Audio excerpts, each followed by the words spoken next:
In this tutorial, I'll show you how to connect Etsy to make.com in a simple and practical way. First, understand this.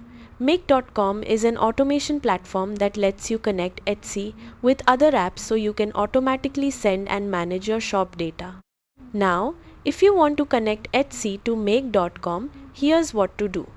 Start by logging into make.com and creating a new scenario. Next, click on the plus icon on the canvas and search for Etsy.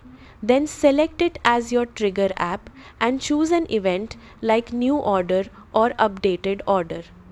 After that, connect your Etsy account and authorize access so make.com can read your shop data.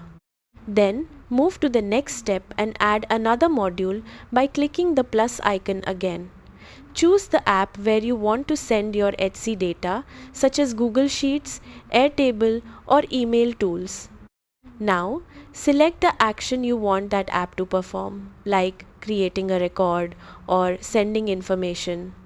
After that, map the data fields. For example, you can send order ID, customer name, product details, or price from Etsy to your selected app.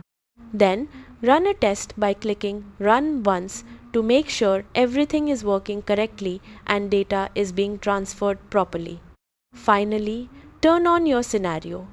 Once activated, Etsy events will automatically trigger and send data to your connected app in real time.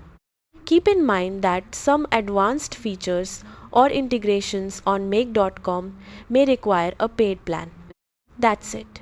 By connecting Etsy to make.com, you can automate your workflow and manage your shop more efficiently without manual work.